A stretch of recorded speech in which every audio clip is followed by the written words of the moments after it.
ప్రేమపూర్ణుడు మన ప్రభు రక్షకుడైన యేసుక్రీస్తు వారి ప్రశస్తమైన నామంలో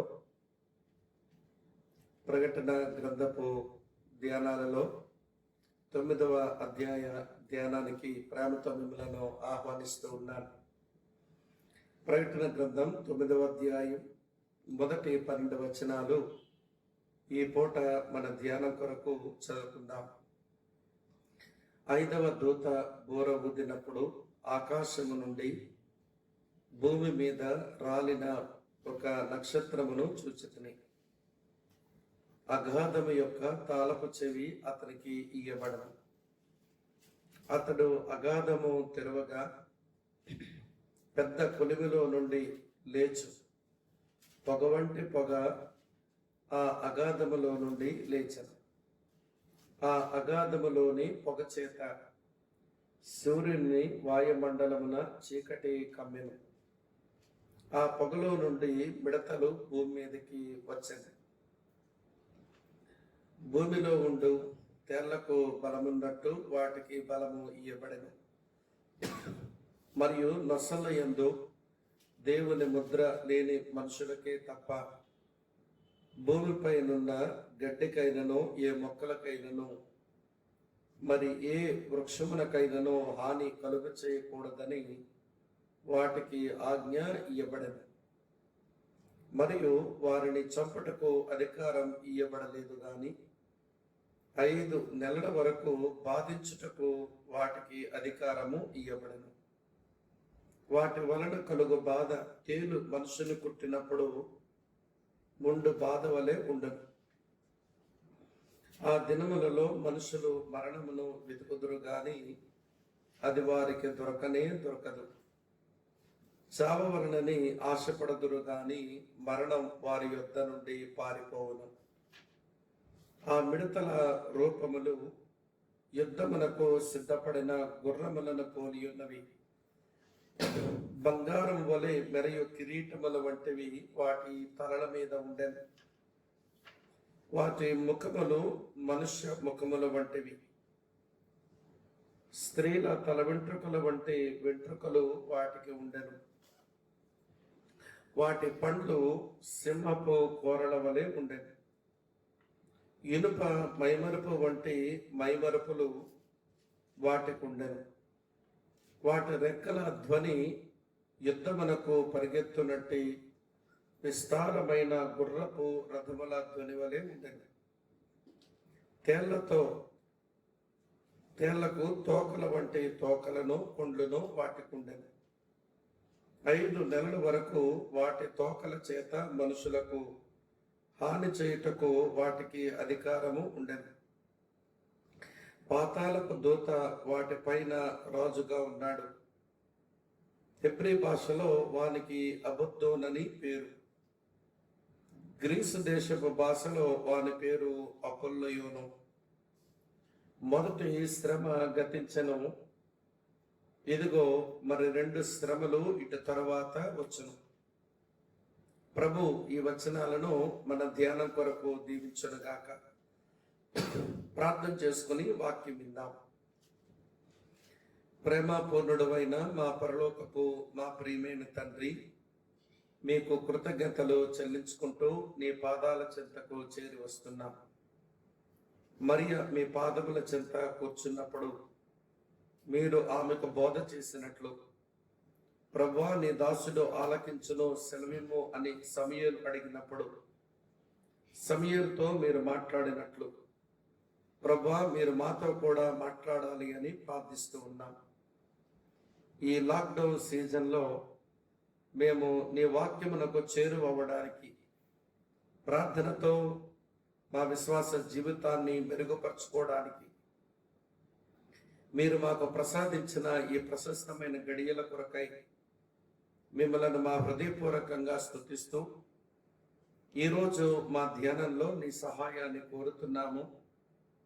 మాతో మీరు మాట్లాడాలి అని, మేము నేర్చుకునవలసిన సంగతులను మీరు మాకు నేర్పించాలి అని మమ్మల్ని మేము నన్ను నేను నీ దయగల హస్తాలకు అప్పగించుకుంటూ యేసుక్రీస్తు వారి నామంలోనే స్తోత్రాలు చెల్లించి ప్రార్థిస్తున్నాము తండ్రి, ఆమేన్. ఆమేన్. ప్రభునందు ప్రియ సహోదర సహోదరులారా, ప్రకటన గ్రంథ ధ్యానాల్లో మనం ఈ రోజుకు 9వ అధ్యాయం మొదటి భాగం ధ్యానం చేసుకోవడానికి ప్రభు మనలను నడిపించాడు.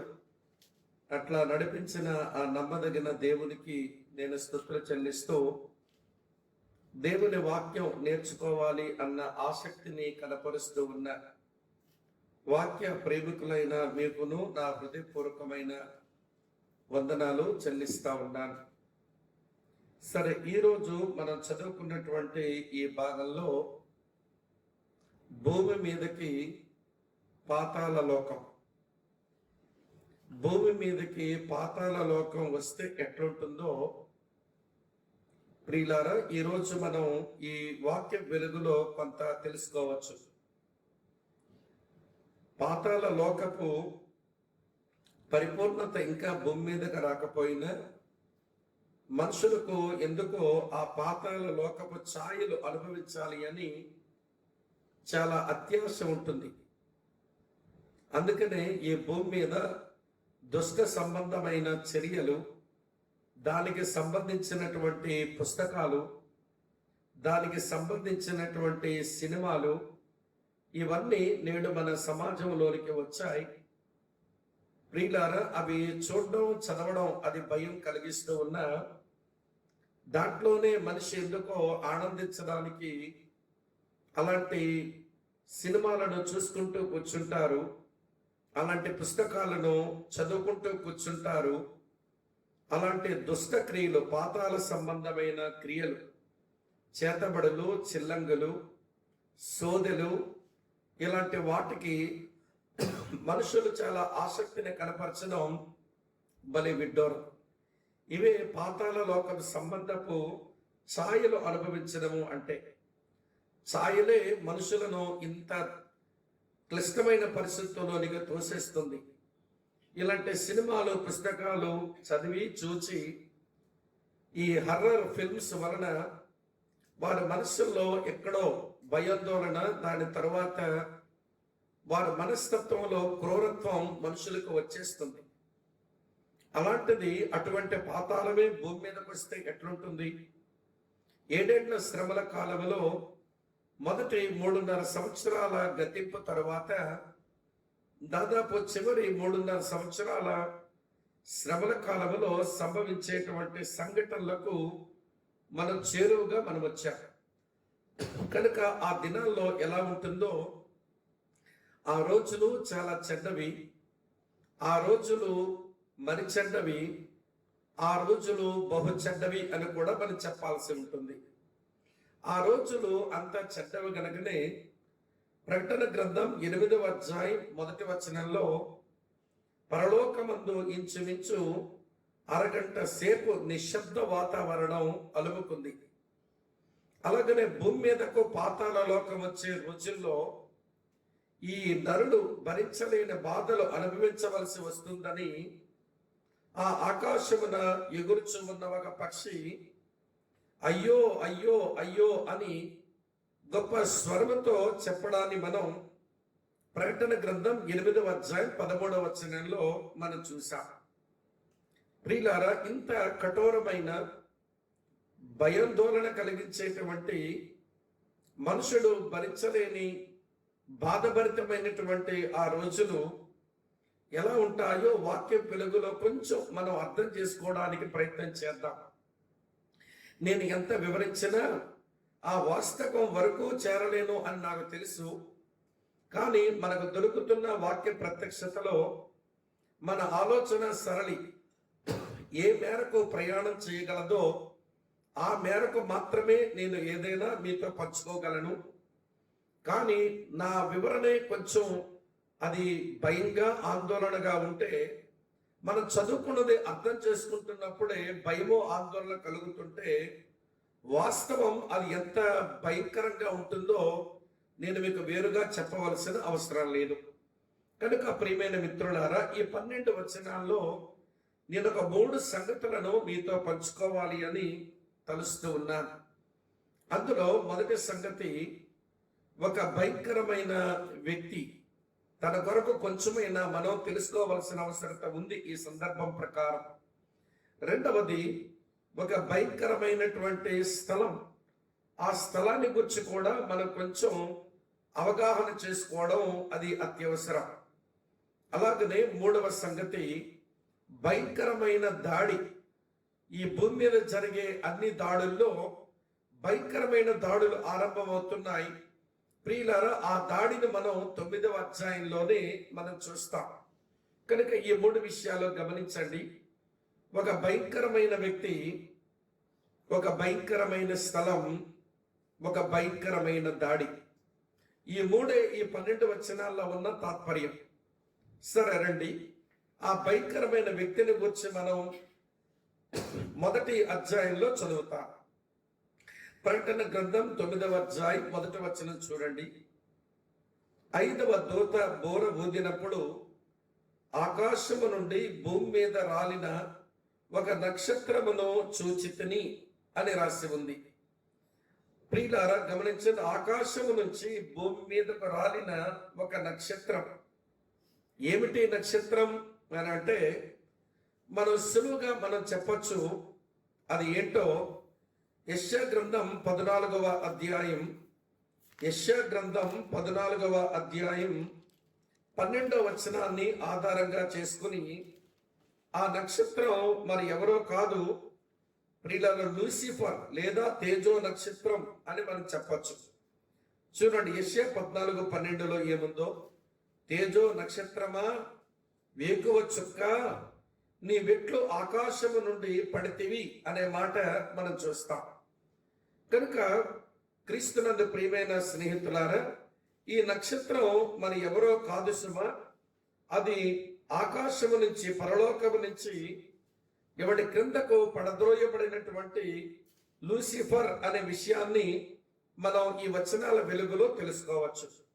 సరే, ఆ వ్యక్తిని గూర్చి, ఆ లూసిఫర్ని గూర్చి, ప్రియులారా, ఆ యొక్క నక్షత్రాన్ని గూర్చి మనం కొన్ని తలంపులు ఈరోజు మనం అధ్యయనం చేస్తాం.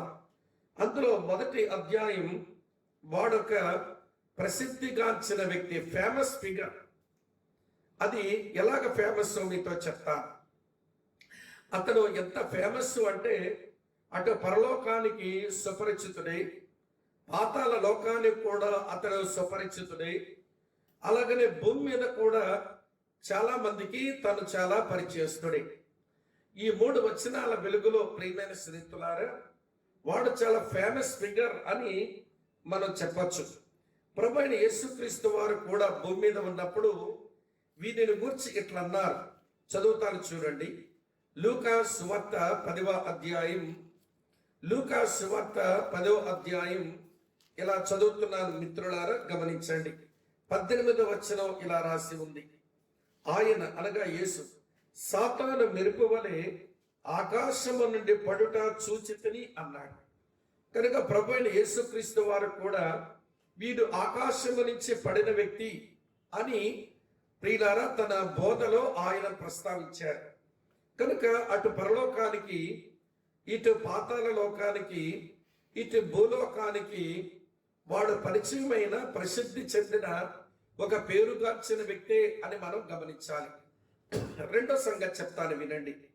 వాడు పేరుగార్చిన వాడే కావచ్చు కానీ వాడు పడిపోయిన వాడు అనే మాట నిజం. ప్రియులారా, వాస్తవానికి వాడు యెహెజ్కేలు గ్రంథం 28వ అధ్యాయం, యెహెజ్కేలు గ్రంథం 28వ అధ్యాయం 14వ వచనం ప్రకారం అతడొక అభిషేకించబడిన, ప్రియులారా, కెరూబు అనే విషయాన్ని అక్కడ మనం చదువుతాం. కానీ ఆ స్థలం నుంచి తాను పడద్రోయబడిన వాడు అయినాడు. వాడు అభిషేకించబడిన కెరూబుని ఆరాధించేటువంటి గుంపులో నిలిచినటువంటి వాడే. కానీ వాడు ప్రియులారా నేల కొరగవలసి వచ్చింది. చూడండి, 28వ అధ్యాయం 14వ వచనంలో, అభిషేకమునొందిన కెరూబువై ఒక ఆశ్రయముగా ఉంటివి, అందుకే నేను నిన్ను నియమించితిని. దేవునికి ప్రతిష్ఠించబడిన పర్వతం మీద నీవు ఉంటివి, కాలుచున్న రాళ్ల మధ్యను నీవు సంచరించుచుంటివి. చూస్తున్నారా ప్రియులారా, అటువంటి ఆ కెరూబు చివరికి ఏమైనాడు అంటే నేల కొరగవలసి వచ్చింది. అందుకు బలమైన కారణం నేను మీకు వేరుగా చెప్పనక్కరలేదు, అది వాని గర్వమే అని మనకు తెలియను. అందుకనే ప్రియులారా, సొలొమోను చాలా స్పష్టంగా చెప్పాడు, ఈ గర్వం మనిషిని లేక ఒక వ్యక్తిని ఎక్కడగా తీసుకుని వస్తుందో ఆయన సామెతల గ్రంథం 16వ అధ్యాయం 18వ వచనంలో ఇట్లన్నాడు, నాశనమునకు ముందు గర్వము నడుచును, పడిపోవడానికి ముందు అహంకారమైన మనసు నడుచును.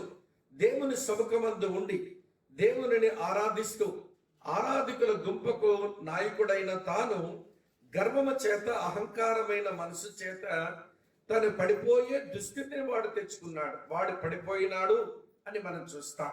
కనుక వినండి, ప్రకటన గ్రంథం 9వ అధ్యాయం 1వ వచనంలో ఆకాశము నుంచి భూమి మీదకు రాలిన ఆ నక్షత్రం అది ఎవరు అంటే అతడు ఒక ఫేమస్ ఫిగర్. అది మొదటి మాట చెప్పాను. వాడొక ఫాలన్ ఫిగర్, వాడు పడిపోయినటువంటి వాడు అనే విషయాన్ని మీరు గమనించాలి. మూడవ సంగతి జ్ఞాపకం చేస్తాను, వినండి. వాడు ఎవరో తెలిసిన ప్రియులారా, వాడు జడిసిపోయే ఒక వ్యక్తి, ఫియర్ఫుల్ ఫిగర్ వాడు. ప్రియులారా వినండి, ఇది మనకు తెలియాలి. సాతానుడు సహజంగా దేవునికి శత్రువు, ఆయన ప్రేమించే మనుషులకు కూడా వాడు శత్రువే. కాబట్టి వాడు మనుషులను భయపిస్తాడు. ప్రియులారా, ఆ భయమునకు మనం భయపడ్డామా వాడి భయం మన మీద ఏలుబడి చేస్తుంది, కానీ తిరగబడ్డామా వాడు భయపడతాడు అనే విషయాన్ని మనం తెలుసుకోవాలి. అది తెలియకనే మనుషులు సాతానుకు వాడి అనుచరులైన వినండి దెయ్యములకు ఊరికే భయపడి వీరు చాలా ఆందోళన చెందుతూ ఉంటారు. అందుకే యాకోబు ఈ మాట చెప్పాడు. యాకోబు రాసిన పత్రిక 4వ అధ్యాయంలో చూడండి ప్రియులారా, ఇలా రాసి ఉంది 7వ వచనం, కాబట్టి దేవునికి లోబడి ఉండండి, అపవాదిని ఎదిరించండి, అప్పుడు వాడు మీ యుద్ధ నుంచి పారిపోవను. అపవాదితో మనమేమి యుద్ధం చేయనక్కర్లేదు. ప్రభు అయిన క్రీస్తు ఆ శిలువలో చేయవలసిన యుద్ధం వాడితో చేసి ముగించేశారు. మళ్ళీ నీవు నేను వాడితో యుద్ధం చేయవలసిన అవసరం లేదు. కానీ అసలు ఓడిపోయినోడితో యుద్ధం ఏమిటండి? వాడితో యుద్ధం చేయాల్సిన అవసరమే లేదు. మనము దేవునికి లోబడుతూ వాడికి ఎదురుగా నిలబడితే చాలట, వాడు మన యుద్ధ నుంచి పారిపోతాడు అని యాకోబు చెప్పాడు. అందుకనే ప్రియులారా, మనం నిలబడితేనే పారిపోయేటువంటి వాడు ఎంత బెదురుందో, వాడంత జడిసిపోయేవాడో అది అర్థం కాక వానికి భయపడేటువంటి దేవుని పిల్లలు ఉండడం చాలా శోచనీయం, చాలా దురదృష్టకరం. మళ్ళీ మనమే చెప్తాం, 1 యోహాను పత్రిక 4వ అధ్యాయం 4వ వచనంలో ఉన్న వాక్యం చెప్పుకుంటాం, లోకములో ఉన్నవాని కంటే మనలో ఉన్నవాడు గొప్పవాడు అని. లోకములో ఉన్నటువంటి లోకాధికారి అపవాది వానికంటే మనలో ఉన్న పరిశుద్ధాత్మ దేవుడే శక్తిమంతుడు అని మనం ఎరుగుతూ కూడా ప్రియులారా వాడికి బెదిరిపోయి వాడికి జడిసి మనం బ్రతకడం అది ఎంతో దురదృష్టకరం. వింటున్నారా? ఆకాశము నుంచి భూమి మీదకు రాలిపోయిన వినండి ఈ నక్షత్రం వాడు అందరికీ పనిచేస్తుడి. అదే సమయంలో ప్రియమైన స్నేహితులారా, వాడు పడిపోయిన వాడు, అది ఎప్పుడు మనం మర్చిపోకూడదు. మూడవ సంగతి, వాడు భయపడేవాడు అనే విషయం గమనించాలి. కొన్నిసార్లు వాడికి పెద్ద అధికారం ఉన్నట్టుగా వాడు చలాయిస్తాడు, కానీ వాడి అధికారాలన్నీ చాలా పరిమితమైనవే. దీనికి మంచి ఉదాహరణ యోబు గ్రంథం 1వ అధ్యాయం 6వ వచనంలోనే మనం చూస్తాం. యోబుని వచ్చి వినండి, ఎట్లయినా నేరారోపణ చేస్తూనే దేవుని నిందించుదామని దేవుని సముఖానికి వెళ్ళిన అపవాది యోబుకు ఏమైనా చేయగలనా? ఏమీ చేయలేని వాడై దేవునికి ఎట్లా వేడుకున్నాడు వాడు. చదువుతున్నాను చూడండి ప్రియులారా, యోబు గ్రంథం 1వ అధ్యాయం నేను చదువుతున్నాను 6వ వచనం. దేవదూతలు యెహోవా సన్నిధిని నిలుచుటకై వచ్చిన దినము బట్టి తటస్థించెను, ఆ దినమును అపవాది యొక్కవాడు వారితో కలిసి వచ్చెను. వచ్చేవాడు ఏమడుగుతున్నాడో తెలుసా? వినండి ప్రియులారా, చదువుతున్నాను చూడండి. ఈ మాట ఇలా వ్రాసి ఉంది, నేను చదువుతున్నాను. ఆ 10వ వచనంలో, నీవు అతనిని అతని ఇంటి వారిని అతని కల సమస్తమును చుట్టూ కంచె వేసితివి కదా, నీవు అతని చేతి పనిని దీవించుట చేత అతని ఆస్తి దేశంలో బహుగా విస్తరించి ఉన్నది.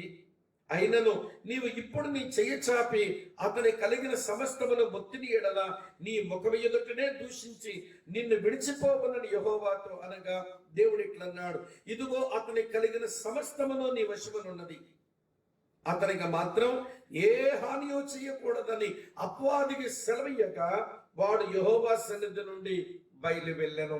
ఈ వచనాలు మనకేమి నేర్పిస్తున్నాయి అని అంటే, వినండి, దేవుని సెలవు లేకపోతే ఆయన పిల్లలమైన మనలను వాడు ససేమిర ముట్టుకోలేడు అని దేవుని లేఖనంతో స్పష్టంగా చెప్తుంది.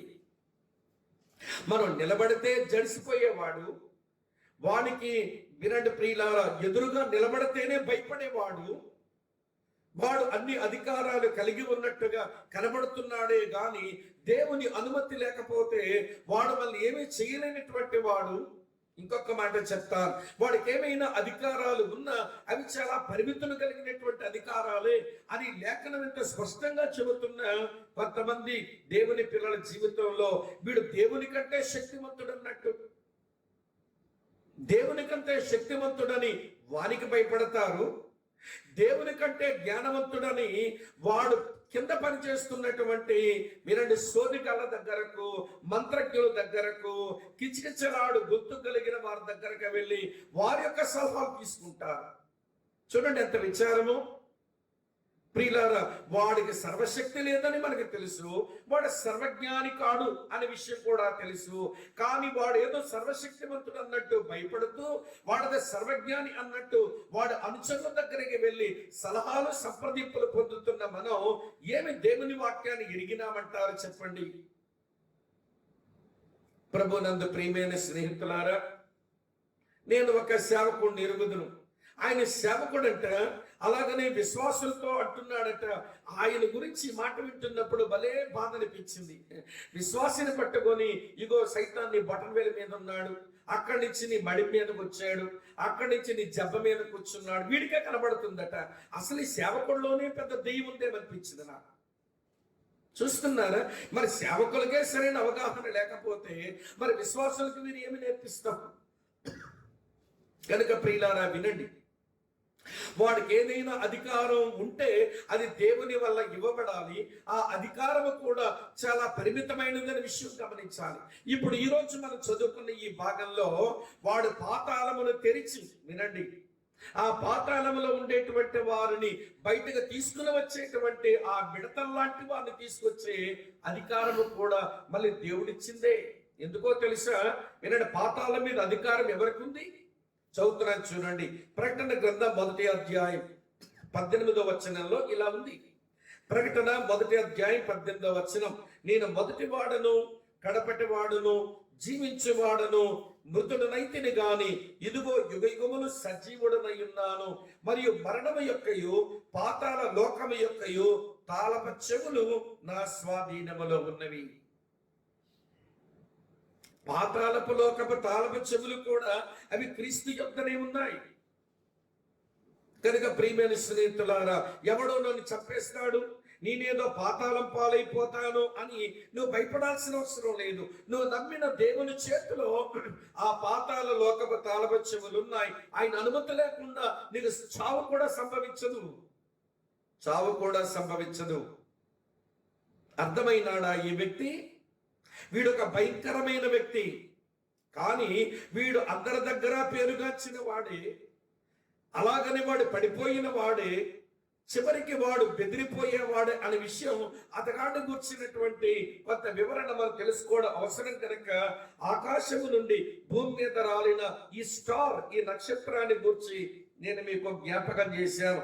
వానికి అగాధము యొక్క తాళపు చెవి అతనికి ఇయ్యబడింది అనే మాట మనం చూసాం. ఆ అగాధం మీద వీడికేమీ అధికారమే లేదు, దేవుడే దానికి అవకాశాన్ని ఇచ్చాడు, ఆ తాళపు చెవిని ఇచ్చాడు అనే విషయాన్ని మీరు అర్థం చేసుకుంటే, మొదటి వచనంలో ఆ భయంకరమైన వ్యక్తిని గురించిన వివరణ ఉంది. రెండవ వచనం నుంచి ప్రియమైన స్నేహితులారా మీరు అలాగా మీరు చదవగలిగితే వినండి జాగ్రత్తగా. 6వ వచనం వరకు వినండి. ఒక భయంకరమైన స్థలాన్ని గురించి వ్రాయబడి ఉంది. భయంకరమైన స్థలం ఏమిటా? భయంకరమైన స్థలం నేను చదువుతున్నాను చూడండి 2వ వచనం నుంచి. అతడు అగాధము తెరవగా పెద్ద కొలిమిలో నుండి లేచే పొగ వంటి పొగ ఆ అగాధములో నుంచి లేచెను. ఆ అగాధములోని పొగ చేత సూర్యుడిని వాయుమండలమును చీకటి కమ్మెను. ఆ పొగలో నుండి మిడతలు భూమి మీదకి వచ్చెను. భూమిలో ఉండు తేళ్లకు బలమున్నట్టు వాటికి బలమియ్యబడెను. మరియు నొసల యందు దేవుని ముద్ర లేని మనుషులకే తప్ప భూమిపైనున్న గడ్డికైనను ఏ మొక్కలకైనను మరి ఏ వృక్షములకైనను హాని కలగ చేయకూడదని వాటికి ఆజ్ఞ ఇవ్వబడెను.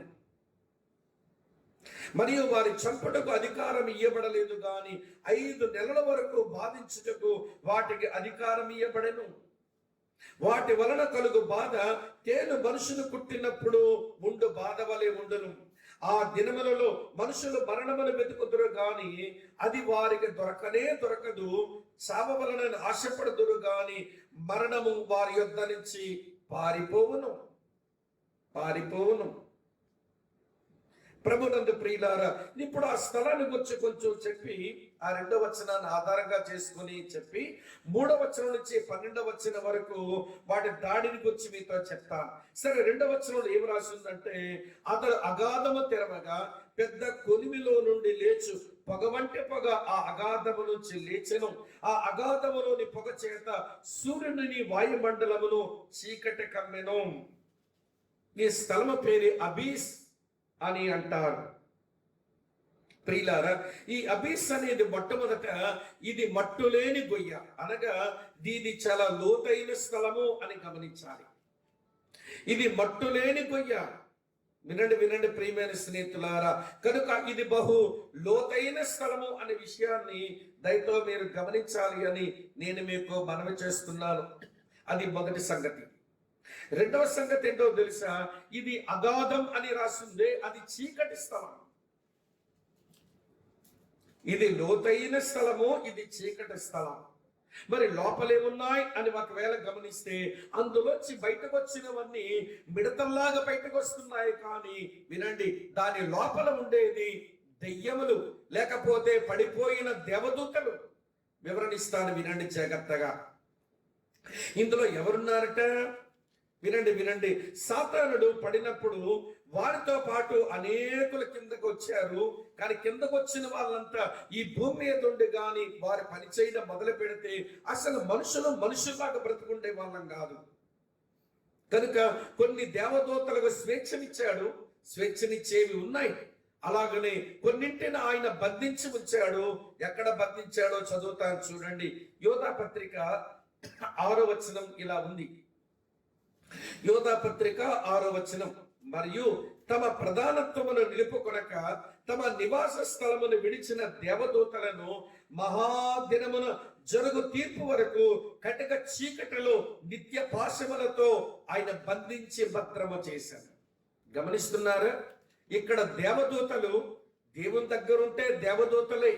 దేవుని మీద తిరుగుబాటు చేసి పడద్రోయబడిన ఈ దేవదూతలు ఇప్పుడు కాస్త దెయ్యములుగా ఉండి ఈ స్థలములో వారు భద్రపరచబడ్డారు, బంధించబడ్డారు. దీన్నే పేతురు కూడా రాశాడు. పేతురు రాసిన 2వ పత్రిక 2వ అధ్యాయం చదువుతున్నాను చూడండి. 4వ వచనంలో ఇలా వ్రాసి ఉంది. ప్రియమైన స్నేహితులారా, 2:4 చదువుతున్నాను.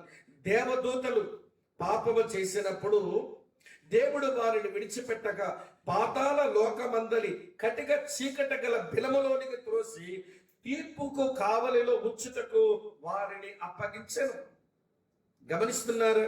అక్కడ పేతురు, ఇక్కడ యోధా చెప్పిన మాటలను బట్టి వీరు పడిపోయిన దేవదూతలు వీరు దెయ్యములుగా ఆ స్థలము నుండి బంధించబడ్డారు. ఇది మీరు గమనించాలి. కనుక వినండి ప్రియమైన స్నేహితులారా, 2వ సంగతి, ఈ భూమి మీద స్వేచ్ఛగా సంచరిస్తున్న దెయ్యములకు ఆ స్థలానికి వెళ్ళాలంటే ఎంత భయమో.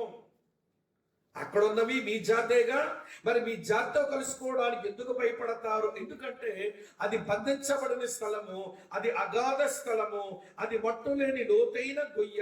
అందుకని ఆ స్థలానికి వెళ్ళడానికి భూమి మీద ఉన్న దెయ్యాలకు భయం. చదువుతున్నాను చూడండి. లూకా సువార్త 8వ అధ్యాయంలో 31వ వచనం మీ కొరకు చదువుతున్నాను ప్రియులారా. లూకా సువార్త 8వ అధ్యాయం 31వ వచనం చదువుతున్నాను. యేసు నీ పేరేమని వారిని అడుగగా చాలా దెయ్యములు వారిలో చచ్చి ఉండెను గనక వాడు తన పేరు సేన అని చెప్పి ఏమంటున్నాడు చూడండి, పాతాళములోనికి పోవటకు తమను ఆజ్ఞాపించవద్దని ఆయనను వేడుకొనెను.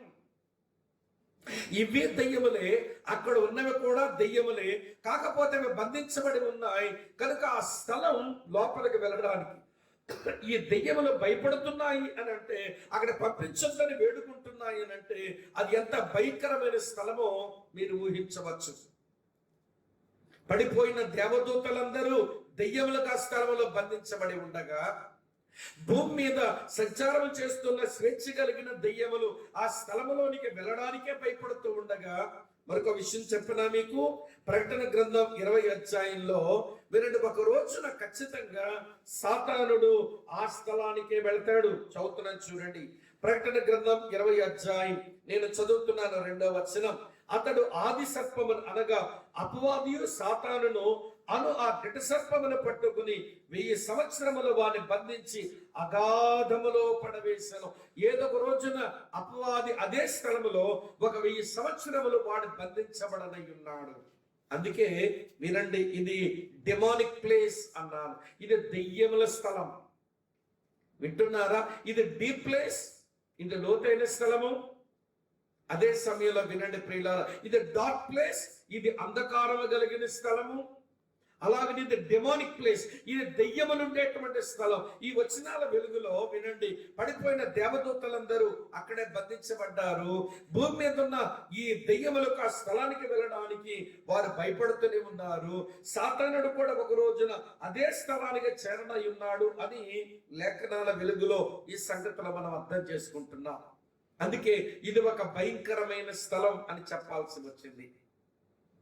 సరే రండి ప్రియులారా, ఇప్పుడు వ్యక్తి మనకు అర్థమైనాడు, వాడు ఒక భయంకరమైన వ్యక్తి. స్థలం మనకు అర్థమైంది, అదొక భయంకరమైనటువంటి స్థలము. ఇప్పుడు ఒక భయంకరమైన దాడి మీకు జ్ఞాపకం చేస్తాను. అందుకనే ఆ ఆకాశములు ఎగురుచుండు పక్షి అయ్యో అయ్యో అయ్యో అని అరవవలసి వచ్చింది. పరలోకమందు ప్రియమైన స్నేహితులారా, ఒక అరగంట సేపు నిశ్శబ్దం రావాల్సి వచ్చింది. కారణం, ఈ భూమి పుట్టింది మొదలుకొని దేవుడు నరుని యొక్క ఉనికి ఈ భూమండలం మీద ఉంచిన నాటి నుంచి నేటి వరకు అంత భయంకరమైన విపత్తు ఎప్పుడూ సంభవించలేదు. కనుక పరలోకమందు నిశ్శబ్దం. వినండి ప్రియులారా, పక్షిరాజు అయ్యో అయ్యో అయ్యో అని అరవవలసి వచ్చింది. సరే, ఇంతకీ ఏమిటి ఆ దాడినంటే వినండి, ఆ మట్టులేని గొయ్యలోంచి, ఆ అగాధములోంచి, ఆ దెయ్యాల స్థలములోంచి ప్రియులారా చూడండి 3వ వచనంలో, ఆ పొగలో నుండి మిడతల భూమి మీదగా వచ్చెను. భూమిలో ఉండు తేళ్లకు బలమున్నట్టు వాటికి బలమియ్యబడెను. చూస్తున్నారా? అగాధములోంచి వినండి మిడతలు బయటకు వస్తున్నాయి. సౌదీ అరేబియా, ఇరాన్, ఇరాక్, అలాగనే మిడిల్ ఈస్ట్ లో ఉండేటువంటి వాళ్లకు ఈ మిడతల దండు దాడి ఏం కొత్తదేం కాదు. చాలాసార్లు మిడతల దండులు ఈ మధ్య కాలంలో కూడా మిడతల దండు వచ్చి పంటలను సర్వనాశనం చేసింది. కనుక మిడతల దండు ఫరో ఉన్నటువంటి కాలంలో ఐగుప్తీయులు విడుదల కొరకు మోషే అహరోనులు అడిగినప్పుడు మిడతల దండు దాడి జరిగింది. కనుక ప్రియమైన మిత్రులారా, ఈ మిడతల దాడి ఇదేమి కొత్తదేమి కాదు, కానీ ఈ మిడతలైతే చాలా కొత్తవి. అగాధం నుంచి అలా లేచిన మిడతల వలన సూర్యుని యొక్క వెలుగు గాని ఆకాశం నుంచి వెలుగు గాని ఏమీ లేకుండా మొత్తం గాఢాంధకారం కమ్మేసింది. ఇప్పుడిప్పుడు వస్తున్న మిడతల దండే అలాగ మిడతల పైకి ఎగురుతుంటే కిందనంతా భయంకరమైన చీకటి అయిపోతుంది. అలాంటిది అగాధములోంచి లేచిన మిడతలు. అయితే ఒక మాట మీతో చెప్పాలి, ఈ మిడతలు అక్షరార్థంగానే మిడతలా లేక అలంకారంగా మిడతలా అంటే నేనంటాను అక్షరార్థంగా అయితే కాకపోవచ్చు. కారణం, వాటి నైజం మిడతల నైజం లాగా లేదు. యోహాను చూస్తున్నప్పుడు అవి మిడతల్లాగా ఉండడం గమనించి అవి మిడతలు అని చెప్పి వాటి వర్ణనిచ్చాడు.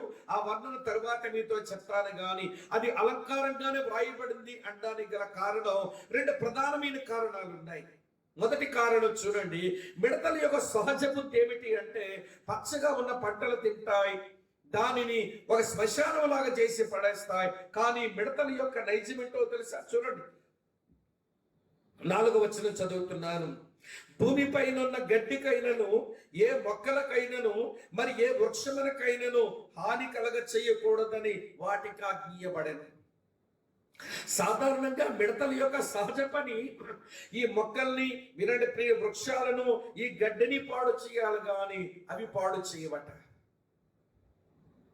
అందుకే ఇవి అలంకారప్రాయంగా చెప్పబడే మిడతలు అనిపిస్తున్నది. రెండవ సంగతి ఏంటో తెలుసా, వినండి. సామెతల గ్రంథం 30వ అధ్యాయం తెరవండి, ఒకసారి చూపిస్తాను. సామెతల గ్రంథం 30వ అధ్యాయంలో చదువుతున్నాను, చూడండి ప్రియులారా. సొలొమోను మిడతల గురించి రాస్తూ ఇట్లా అన్నాడు. సామెతల గ్రంథం 30వ అధ్యాయం చదువుతున్నాను ప్రియులారా, ఈ మంచి మాట. 27వ వచనం. సామెతలు 30:27. మిడతలకు రాజు లేడు, అయినను అవన్నీ పంక్తులు తీరి సాగిపోవును. మిడతలకు రాజున్నాడు కానీ వింటున్నారా, ఈ ప్రకటన 9వ అధ్యాయం 11వ వచనం చూడండి. పాతాళపు దూత వాటిపైన రాజుగా ఉన్నాడు. హెబ్రీ భాషలో వానికి అబద్దోన్ అని పేరు, గ్రీసు దేశ భాషలో వాని పేరు అపోల్లోయోను అని పేరు. గమనిస్తున్నారా, ఈ మిడతలకు రాజు ఉన్నాడు. సహజ మిడతలకు రాజు ఉండడు. సహజ మిడతలు చెట్టు అలాగనే గడ్డి మొక్కల మీద పడతాయి. ఇవి వాటి మీద పడేదానికి ప్రియులారా వాటికి అనుమతి ఇవ్వబడలేదు. కనుక వినండి ప్రియులారా, కనుక ఇది అలంకార ప్రాయంగా చెప్పబడిందని అనుకుందామంటే ఆ రెండు కారణాలను బట్టి అది ఫిగరేటివ్, అది అలంకార భాషలో చెప్పబడింది అని అనిపిస్తుంది. కానీ మిడతల దండ అనేది ఒకటి ఉంది కనుక. కానీ ఈ మిడతలు అలాంటి సహజ మిడతలైతే కావు. ఒకవేళ నిజంగా అది అక్షరార్థంగా మిడతలైతే వినండి ప్రియులారా, అవి చాలా భయంకరమైన విషయాన్ని దాని వర్ణనలో మనం చూస్తాం. చూడండి, ఇప్పుడు ప్రకటన గ్రంథం ప్రియులారా 5వ వచనం నుంచి నేను మీకు జ్ఞాపకం చేస్తున్నాను. 5వ వచనంలో 6వ వచనంలో వారి యొక్క పనేంటో వివరించబడింది. చూడండి ఏ పని వారికి ఉంది. చూడండి, చదువుతున్నాను. 5వ వచనంలో ఇలా వ్రాసి ఉంది ప్రియులారా, మరియు ఇలా చదువుతున్నాను చూడండి. వారిని చంపుటకు అధికారం ఇయ్యబడలేదు గాని, వారిని చంపుటకు అధికారం ఇయ్యబడలేదు గాని 5 నెలలు బాధించుటకు వారికి అధికారం ఇయ్యబడెను. వాటి వల్ల కలుగు బాధ తేలు మనుషులు పుట్టినప్పుడు ఉండే బాధ వలె ఉండను. ఆ దినముల్లో మనుషులు మరణం వెతుకుదురు గాని అది వారికి దొరకదు. చావవలనని ఆశపడుదురు గాని మరణం వారి యొద్ద నుంచి పారిపోవును. చూస్తున్నారా, ఇవి పనిచేసే సమయం ఒక ప్రత్యేకమైన సమయం కేటాయించబడి 5 నెలల వరకే బాధించాలి. తర్వాత ఎవరిని బాధించాలట? 4వ వచనం చూడండి. నొసల యందు దేవుని ముద్ర లేని మనుషులకే తప్ప దేవుని ముద్ర ఉన్నోళ్ళకి ఏం చేయకూడదు. మనం ఇదివరకే ప్రకటన గ్రంథం 7వ అధ్యాయంలో చూసాం. మా దేవుని ముద్ర వేయబడిన మనుషులకు మీ ముద్రించే వరకు మీరు సృష్టికి ఏ కీడు చేయకుండా ఉండాలి అని ఒక దేవదూత 4 దేవదూతలుగా చెప్పడాన్ని 7వ అధ్యాయంలో చూసాము. అక్కడ 1,44,000 మంది యూదులు ప్రియులారా వినండి, వారు ముద్రించబడిన దేవుని పిల్లలుగా, ఆయన పరిచర్య చేసిన దేవుని పిల్లలుగా వారిని ఇప్పటికే మనం అర్థం చేసుకున్నాం. ఇప్పుడు మిడతలకు అధికారమైతే ఇవ్వబడింది కానీ దానికి పరిమితి ఉంది. దానికి సమయం అయితే ఇవ్వబడింది కానీ దానికి పరిమితి ఉంది. అధికారం ఇవ్వబడింది. దేవుని ముద్ర లేనటువంటి మనుషులకు హాని చేయొచ్చు. దానికి సమయం ఇవ్వబడింది కానీ 5 నెలల కంటే ఎక్కువ బాధించడానికి వీల్లేదు. మిత్రులారా ఆలకించండి. ఆ బాధ వచ్చినప్పుడట దానికి ఆ తేలు కొండెములు ఉన్నట్టుగా దీని కొండెములు ఉన్నాయి. అది కుడితే వినండి భయంకరమైన బాధ మనుషులకు కలుగుతుంది. ఆ సమయంలో ప్రియమైన స్నేహితులారా, మనుషులు చచ్చిపోదామని అనుకుంటారట, ఆత్మహత్య చేసుకుంటారట, చేసుకోవడానికి ప్రయత్నం చేస్తారట. కానీ మరణం వారికి చేరువకే రాదు. నేను అనుకుంటాను కనబడని వైరస్ ఇప్పుడు వచ్చింది.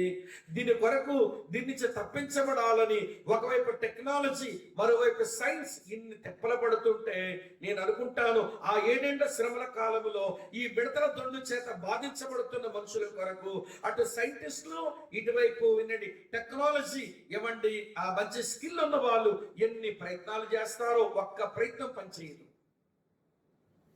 అది దేవుడిచ్చిన సమయం, అనుమతి సమయం. అది దేవుడిచ్చిన అధికారం, దేవుని ఆమోదము నుంచి వచ్చిన అధికారం. దాన్ని నిరోధించడం ఈ భూమి మీద ఏ నరుని వల్ల కాదు. కనబడని వైరస్ను, గాల్లో వచ్చినటువంటి వైరస్ ఆపుకుందామని అటు సైంటిస్టులు, ఇటు టెక్నాలజీ, ఇటు వైద్యులు, అటు పోలీసు వారు, అటు ప్రభుత్వ యంత్రాంగం ఇన్ని తిప్పలు పడుతుంటే ఇంకా మనకు హోప్ ఇంతవరకు కలగలేదు. దాదాపు వినండి ప్రియమైన స్నేహితులారా, 2019 సంవత్సరం డిసెంబర్ మాసం నుంచి దాడి చేస్తున్న ఈ పరిస్థితులు ఇప్పుడు మే నెలకు వచ్చాం. ఇప్పుడు దాదాపు 6 నెలలు గడిచింది, ఎప్పటికీ ఒక పరిష్కారం లేదు. నిజం కాదా? అయితే COVID-19 వలన ఏమండి గుండెలేమో పట్టేస్తున్నాయి, ఊపిరితిత్తులేమో నొక్కేస్తున్నాయి, తర్వాత కిడ్నీలు ఫెయిల్ అయిపోతున్నాయి, మనుషులు చచ్చిపోతున్నారు. అయితే చిన్న పిల్లలు లేకపోతే ముసలి వాళ్ళు ఏమందుకంటే వాళ్ళ ఊపిరితిత్తులు, కిడ్నీస్ అవి తట్టుకోలేకపోతున్నాయి గనక ఈ బాధ. కానీ వినండి, ఆ మిడతల వల్ల కలిగే బాధ దీనికి వయసుతో నిమిత్తం లేదు. వినండి ప్రియులారా, దీనికే వరుస లేదు, దీనికేమి కనికరమో లేదు. దేవుడు అనుమతించిన సమయం, దేవుడిచ్చిన అధికారంతో అవి పనిచేస్తున్నాయి. వాటి యొక్క పర్పస్ డిస్క్రైబ్ చేయబడింది. ఆ పర్పస్ తోనే తాళాన్ని ఇచ్చాడు వాడికి. వాడు అగాధపు తాళపు తెరవగా మిడతలలాగా బయటకు వచ్చేస్తున్నాయి. ఇవి డెవిల్స్, ఈ మాట గమనించండి. ఇవి దెయ్యములు, లోపల ఉన్నవన్నీ దెయ్యములు, అవన్నీ బయటకు వస్తున్నాయి. ఇప్పుడు కనబడని దెయ్యం మనుషుల్లో పనిచేస్తుంటేనే మనుషులు ప్రియులారు ఎన్ని దెయ్యపు లక్షణాలో చెప్పలేమండి. సాటి మనిషి కీడు చేయడం, సాటి మనిషిని ఏడిపించడం, పొరుగువాడి దోచేసుకోవడం, మరొకటికి ఏమో హాని చేయటం. వినండి ప్రియులారా, ఇవండి వాడు ఎదుటి వాడిని ఏడిపించి నవ్వుకోవడం అన్ని దెయ్యపు లక్షణాలే మనిషికి ఈ రోజున.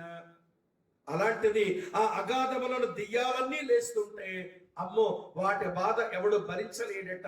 అందుకే బాధ భరించలేక చచ్చిపోదామని వెతుకుతుంటే ప్రియులారా చావు మనిషికి రావడం లేదు. సూసైడ్ చేసుకుంటున్నారు కానీ చావు వారికి రావడం లేదు. రండి ప్రియులారా, వారి యొక్క వినండి పనిని వివరించిన దేవుడు 5-6 వచనాల్లో 7వ వచనం నుంచి వాటి వివరణ అంతా ఇచ్చాడు. అవి ఎలా, వాటి రూపం, వాటి డిజైన్ ఎలాగుందో, ఆ మిడతల డిజైన్ ఎలాగుందో, అందులో వాటిన పర్సనాలిటీ ఏంటో చాలా బాగా వివరించాడు. నేను మీకు జ్ఞాపకం చేస్తాను, చూడండి ప్రియులారా. అదే ప్రకటన గ్రంథం 9వ అధ్యాయం 7వ వచనంలో మొదటి మాట చూడండి.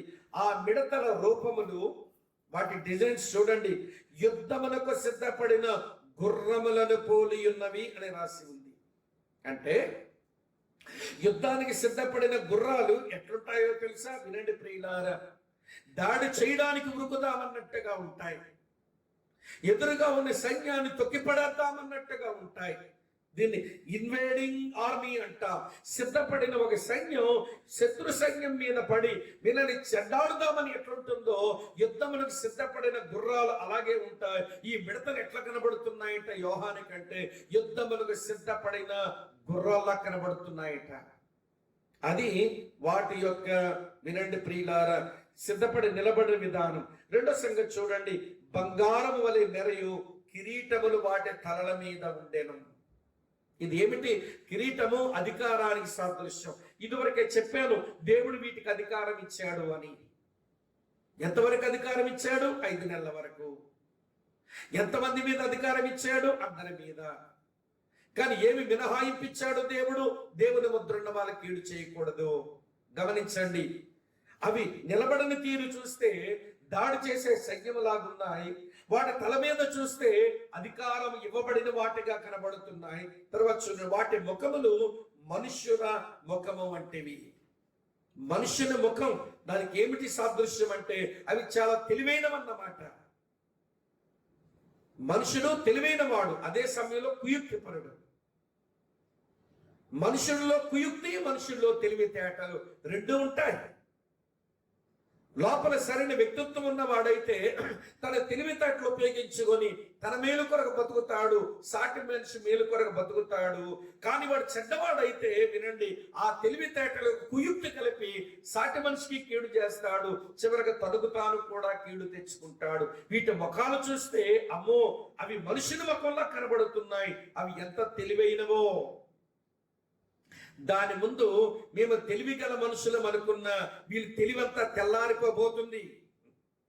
మనుషులు రాలిపోతున్నారుగా మేము చాలా తెలివైన వాళ్ళమని. అంతెందుకండి, మన తరములోని వైరస్ దెబ్బకే వీరు తెలివితేటలు తెల్లారిపోయినాయి. ఇక వీటి దెబ్బకేమవుతుంది మనుషుల తెలివితేటలు? వినండి వినండి ప్రియులారా, అవి నిలబడే విధం చూస్తే దాడికి దిగుతున్న సైన్యం లాగుంది. వాటి తల మీద చూస్తుంటే అధికారం పొందిన వాటిగా కనబడుతున్నాయి. ప్రియులారా వినండి, వాటి ముఖాలు చూస్తుంటే బహు తెలివితేటలు కలిగిన వారుగా కనబడుతున్నారు వారు. ఆ సైన్యం 4వ సంగతి చెప్తాను చూడండి. స్త్రీల తల వెంట్రుకల వంటి వెంట్రుకలు వాటికి ఉండెను.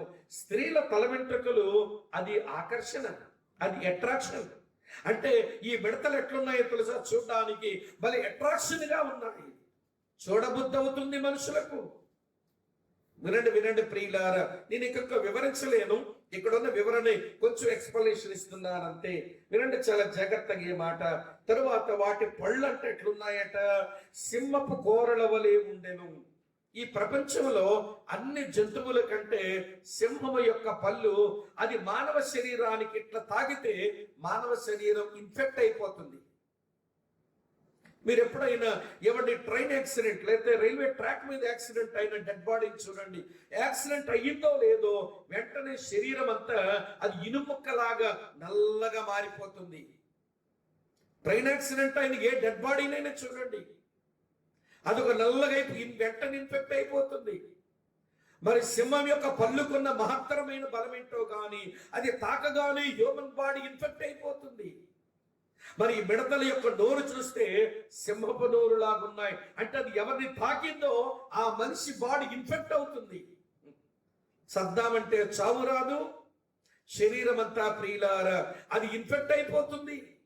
ఇంకా చెప్తాను చూడండి, ఇనప మైమరుపుల వలె మైమరుపులు వాటికి ఉండెను. అంటే వాటి పైన కప్పుకున్న, వినండి ఆ మైమరుపు ఎట్లుందో తెలుసా, వినండి ఇనుములాగుంది. నువ్వు కొడదామని ప్రయత్నం చేస్తావే, మొద్దుబారని శరీరం అది. నువ్వు కొట్టినా వాటికి నొప్పి లేదు, నువ్వు గన్న పెట్టి పేల్చినా వాటికి నొప్పి లేదు, నువ్వు బాంబులు వేసినా అవి ఏమి కీడు జరగదు దానికి. కారణం దాని శరీరం ఇనప మైమరుపుల్లాగా ఉన్నాయట. వినండి వినండి ప్రియమైన స్నేహితులారా, ఈరోజు మినిస్టర్లు వేసుకుంటున్నారు మైమరుపులు, వాళ్ళ కార్లు కూడా మైమరుపులు వేసుకుని వెళ్తున్నారు. కానీ వినండి, ఈ మిడతలకున్న మైమరుపులు చూస్తుంటే అవి ఇనప మైమరుపుల్లాగా ఉన్నాయట. కనుక ఎవరు వాటికి ఏమీ చేయలేరు. ఇంకా చెప్తాను చూడండి, వాటి రెక్కలతోని యుద్ధమునకు పరిగెత్తినట్టు విస్తారమైన గుర్రపు రథముల ధ్వని వలె ఉండెను. ఇది నాకేమి నేర్పిస్తుందో తెలుసా ప్రియులారా, రెక్కల శబ్దం వింటున్నారా, గుర్రాల రథాల ధ్వని వలె ఉంది. రథాల ధ్వని, రథాలు అవి ఏం చేస్తాయో తెలుసా ప్రియులారా, అవి శబ్దంతో వెళ్ళిపోతున్నప్పుడు ఎదుటి ఉన్న వారిని అణిచివేయటమే. అసలు శబ్దాలకే మనుషుల యొక్క ఎవరి గుండెలో ధైర్యం క్షీణించిపోద్దట. రథముల ధ్వనే మనుషుల గుండెకు ధైర్యాన్ని క్షీణింపజేస్తుంది. ఇవన్నీ ప్రయాణం చేసుకుంటూ వస్తుంటే వాటి రెక్కల ధ్వని విస్తారమైన గుర్రపు రథముల ధ్వని వలె వినబడుతుంది. అవి అణిచివేయడానికి వస్తున్నాయా అన్నట్టుగా ఉన్నాయి. ప్రియమైన స్నేహితులారా వినండి, దాడి చేసే సైన్యం అది, అది అధికారం కలిగిన సైన్యం అది, అది తెలివితేటలు కలిగిన సైన్యం అది, అది ఒక ఆకర్షణీయమైన సైన్యం అది, అది మనకు చీము పట్టించే సైన్యం అది. వినండి ప్రియులారా, అది మొద్దుబారిన శరీరాలతో ఉన్న సైన్యం అది, మనల్ని అణిచివేసే సైన్యం అది.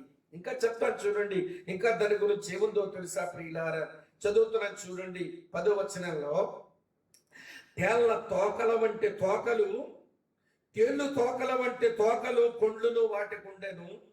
అది 5 నెలలు వరకు వాటి తోకల చేత మనుషులకు హాని చేయుటకు వాటికి అధికారం ఉండెను.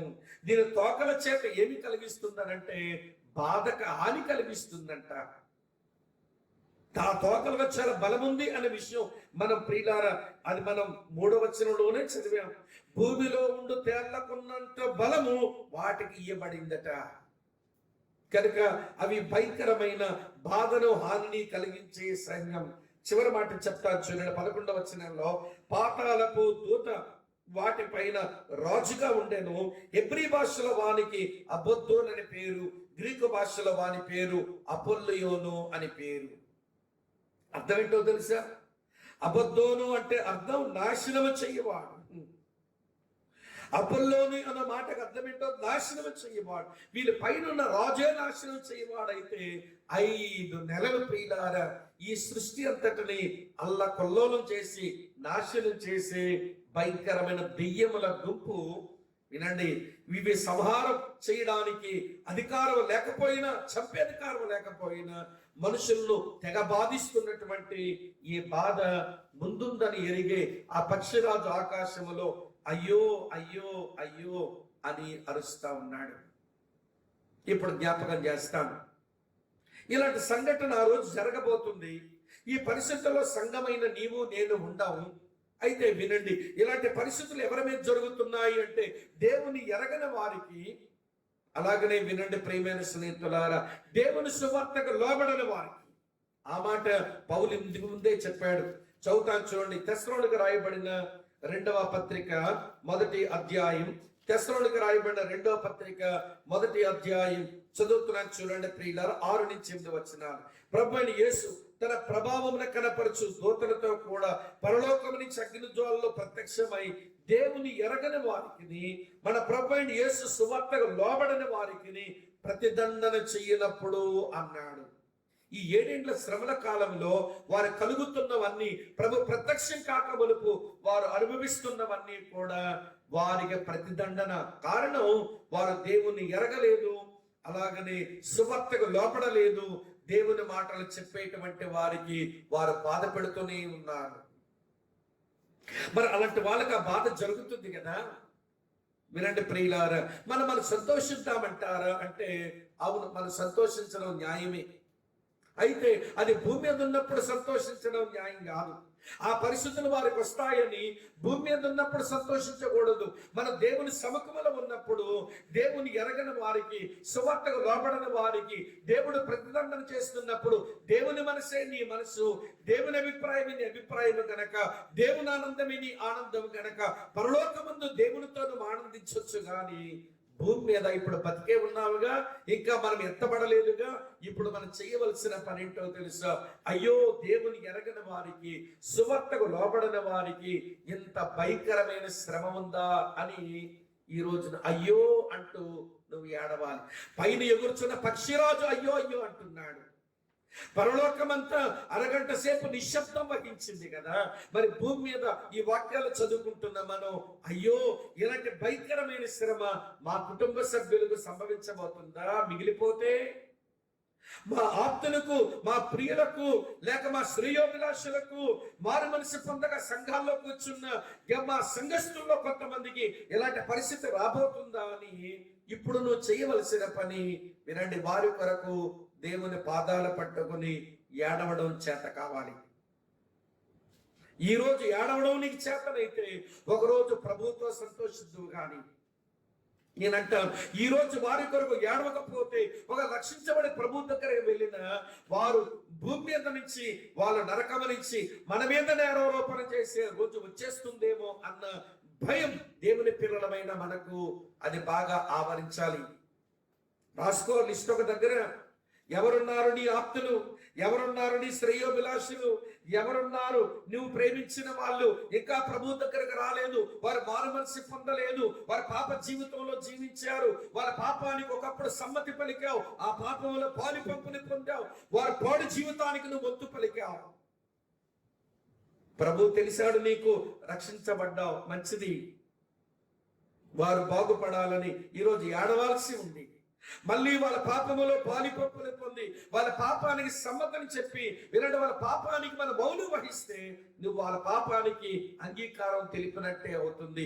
నీ మౌనం వాళ్ళ పాపానికి సమ్మత, నీ మౌనం వారు చేస్తున్న పాప జీవితానికి అది అంగీకారమా? కనుక ప్రియమైన స్నేహితులారా, నువ్వు వహించవలసింది మౌనం కాదు, నీవు నేను వహించవలసింది అంగలార్పు. నీవు నేను వహించవలసింది ప్రేమతో మన జీవితం ద్వారా, మన మాటల ద్వారా దేవుని మాటలు చెప్పడం మనకు చేత కావాలి. ప్రియులారా, నేను ఇంతకంటే వర్ణించడానికి నా మనసు రావడం లేదు. కానీ ఇంత భయంకరంగా ఉంటుందా బాధ?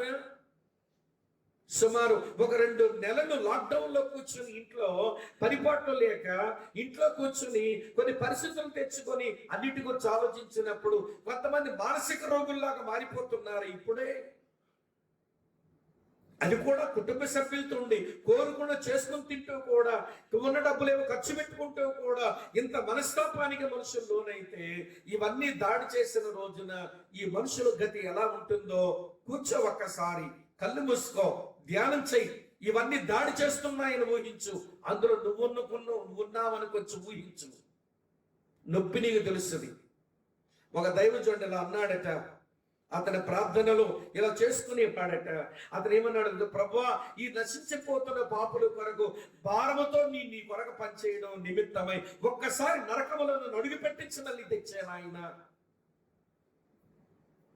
నాకు తెలుస్తుంది ఈ నరక బాధలు ఏంటో, ఈ పాతాల వేదనలేమో నాకు తెలుస్తాయి. ఒక్కసారి నరకములోకి నన్ను తీసుకుని వెళ్ళి మళ్ళీ నన్ను తీసుకొచ్చి పెట్టాను ఆయన. ఆ నరక బాధలేమో నీకు అర్థమై నేను పనిచేస్తాను నీ కొరకు అన్నాడట. ప్రియులారా, ఇలా చెప్పి ముగిస్తాను వినండి. నశించిపోతున్న పాపుల నిమిత్తం పనిచేయడానికి దేవుడు నిన్ను ఒకసారి నరకానికి తీసుకెళ్ళమంటావా? తానిచ్చినటువంటి లేఖన ప్రత్యక్షతలో ఆ పాతాల నరకమును అర్థం చేసుకుని, చాలు ప్రభువా, నీ వాక్యములు అర్థమైందే మాకు చాలా భయంగా ఉంది. అసలు వాస్తవాన్ని మేము ఎక్కడ చూస్తాము? చాలు, మేము చూడనక్కర్లేదు. నీ వాక్యముని విశ్వసిస్తున్నాము. నువ్వు మాకిచ్చే రక్షణకై మీకు స్తోత్రము, వారి రక్షణ కొరకై మా ప్రార్థన అని దేవునికి అప్పగించుకున్న రోజున మన సరైన ఆత్మీయలో లేని పక్షంలో మన మార్పు, మన ఆత్మీయత, మన క్రైస్తవ్యం అది ఒక దగా కోరుదే, అది దివాలా కోరుదే. తెలుసుకుందాం, ప్రార్థన చేసుకుని ప్రభుకి అప్పగించుకుందాం. ప్రేమ పూర్ణుడైన మా పరలోకపు తండ్రి, మీరు మాకు ఇచ్చిన ఈ ప్రశస్తమైన సమయం కొరకై మీకు స్తోత్రాలు చెల్లిస్తున్నాము. నాయన, 5వ బోర ఓదపడినప్పుడు ఏమి జరుగుతుందో ఆ విషయాలను మేము ఆలోచిస్తా ఉన్నప్పుడు, నాయన, ఆ పరిస్థితుల్లో మేము ఉండకుండా మీరు మమ్మల్ని రక్షించినందుకై మీకు స్తోత్రములు. కానీ ఆ భాగ్యము నోచుకొని రక్షణ పొందని నాయన విగ్రహాలను, వారి మోసాన్నే వారు ఆశ్రయించి చివరికి నరక ప్రయాణం చేస్తున్న అనేకులైన మా ప్రియులను మీరు కటాక్షించి జ్ఞాపకం చేసుకోండి, దర్శించు. మీ కృపా కార్యం మాలో వారిలో చేయండి. నువ్వు కోపించు, కానీ కోపిస్తూనే నీ వాత్సల్యం జ్ఞాపకం తెచ్చుకో, కనికరించు. నీ అనుగ్రహ ఐశ్వర్యం మారు మనసు పొందడానికి మనుషులు ప్రేరేపిస్తుందని ఎరగక ఎవరైతే బరితెగించి ఇంకా పాపంలోనే బ్రతుకుతున్నారో, ఓ ప్రభువా, వారిని జ్ఞాపకం చేసుకుని వారి జీవితములను చక్కబరచమని, నీవు తట్టు ఆకర్షించుకొనమని, హృదయంలో గొప్ప మార్పు ప్రసాదించమని మహిమా ఘనత ప్రభావాలు మీకే ఆరోపిస్తూ మీ దీవెన కోరుతూ క్రీస్తు నామమందే స్తుతులు అర్పించి ఆరాధించి వేడుకొని ప్రార్థిస్తున్నాము తండ్రి. ఆమేన్, ఆమేన్.